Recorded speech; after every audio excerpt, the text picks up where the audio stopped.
À tous d'être encore là. Je vais sans doute faire le plus court discours de ma carrière militante, tout simplement parce que je vois l'heure et que j'ai promis à Roland de faire bref pour permettre aux autres copains d'avoir le temps de parole devant le public. Donc je ne vais pas vous parler exceptionnellement ni d'islam, ni d'invasion migratoire, parce que donc Lofay est sans doute mieux que moi. Mais j'ai envie de vous parler un petit peu de l'esprit de synthèse nationale, qui est quand même un esprit d'union des patriotes, et j'ai envie de vous parler d'une anecdote qui s'est tenue le 12 juin 2012 à Vannes. Ce jour-là, Philippe Millot, qui n'avait pas encore eu la formidable idée de créer TV Liberté, avait eu une idée, on va dire, audacieuse, qui était de réunir à Vannes, donc, sur le thème de l'immigration, des familles politiques aussi différentes que les nationalistes bretons de Hatzav, les identitaires bretons et les horribles jacobins républicains de Résistance républicaine.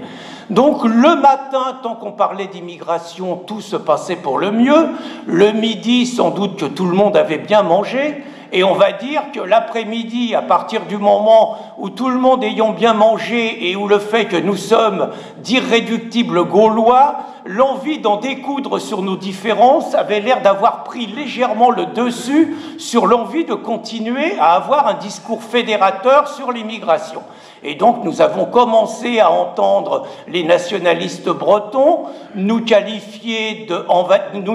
qualifier les Français d'envahisseurs, qualifier les Français de colonisateurs, qualifier les Français d'assassins de culture, de génocidaires et autres gentillesses. Et naturellement, la mouvance républicaine, ne voulant pas rester en reste, s'est permis quelque part d'ironiser sur quelques spécificités bretonnes, sur ce qui a été qualifié de pauvreté de la langue et de la culture bretonne, et d'ironiser sur Bécassine, ce qui naturellement n'a pas facilité les choses. Et à partir du moment où les identitaires étaient un peu entre les deux, il y avait quand même 200 personnes dans la salle et à peu près 70 personnes de chacune des mouvances. Et quand un leader de Hatzav s'est mis à dire que la France c'était un mélange, que la France républicaine était un mélange de Staline, d'Hitler, de Pol Pot et de Mahomet, la seule question qui se trouvait posée était lequel allait casser une chaise, le premier, sur la tête de l'autre. Et c'est alors qu'un miracle, que je ne sais pas si je peux le qualifier de divin, s'est produit, c'est-à-dire qu'alors que la tension était à son paroxysme dans la salle, il s'est trouvé que la réunion a été physiquement attaquée par 50 islamo-racailles de Vannes. Et là, il s'est trouvé cette scène absolument extraordinaire, était que spontanément, ces trois familles politiques qui, quelques minutes auparavant, étaient prêtes à s'étriper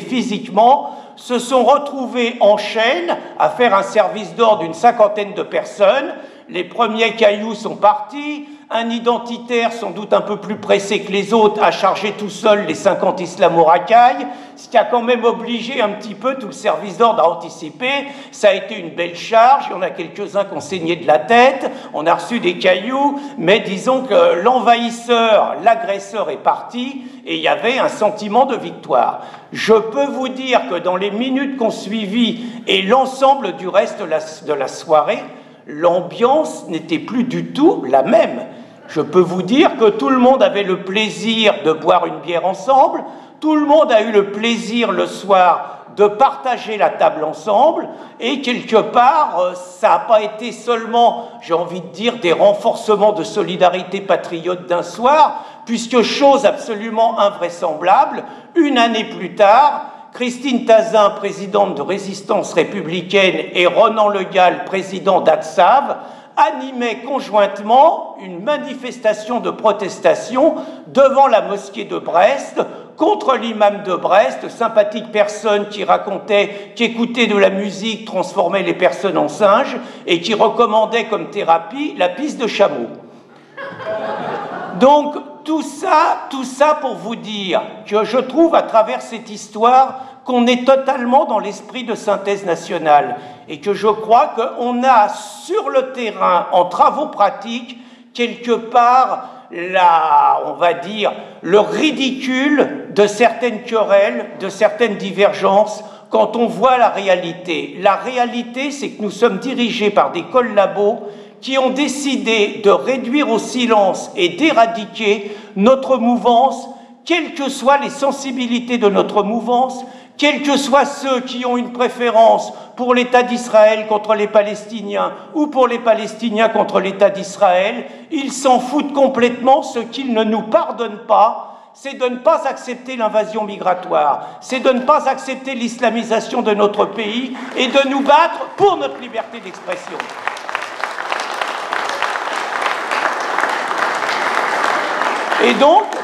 Et donc, je pense que nous devons, la question n'est pas, on a des différences, on n'est pas obligé, il n'y a que Synthèse Nationale qui sait organiser des choses avec tout le monde. On n'est pas forcément obligé de faire des choses ensemble, mais je pense qu'on doit avoir une solidarité entre nous sur la défense inconditionnelle de la liberté d'expression des uns et des autres. Quand Soral, chacun sait qu'entre Soral et nous, c'est pas une grande histoire d'amour, mais quand Soral est condamné à 2 ans de prison, on doit défendre la liberté d'expression de Soral. Quand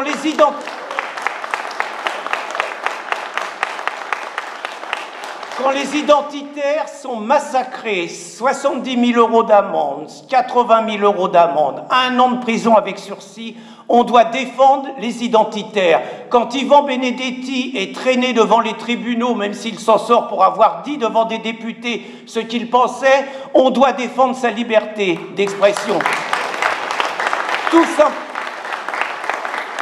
Tout simplement parce que ce qu'ils appellent la loi Guesso, ce qu'ils appellent l'antisémitisme, prépare aujourd'hui les lois de demain. Et aujourd'hui, ceux qui sont condamnés pour des raisons préparent les lois contre l'islamophobie. C'est évident qu'il va y avoir un pas de deux et que les condamnations de Soral, les procès contre les identitaires, les intimidations contre Benedetti préparent le délit d'islamophobie et préparent l'interdiction de critiquer l'islam, donc le retour du délit de blasphème en France.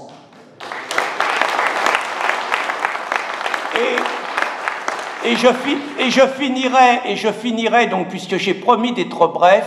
en disant que ce qui s'est passé autour d'Éric Zemmour est une véritable leçon de choses. C'est-à-dire, je parlais de l'islamophobie, parce qu'il est le seul, le meilleur défenseur de notre cause, celui qui fait porter le mieux notre discours, parce qu'il s'est permis de dire des vérités sur la réalité de l'invasion migratoire, sur la réalité du grand remplacement, sur l'alliance entre la Djellaba et la Kalachnikov, parce qu'il s'est permis de dire ça. Vous avez vu la mobilisation de tous les collabos et les moyens d'intimidation qu'il y a eu contre eux. Aujourd'hui, malgré tout, il y a CNews, pas du tout par idéologie, mais simplement pour des raisons mercantiles, qui a résisté aux pressions, qui a résisté aux menaces. Et aujourd'hui, nous aurons donc celui que je considère comme notre meilleur porte-parole, qui aura 4 émissions tous les jours pendant 1 semaine. Je crois que nous avons tous intérêt, vu la propagande qu'il y a,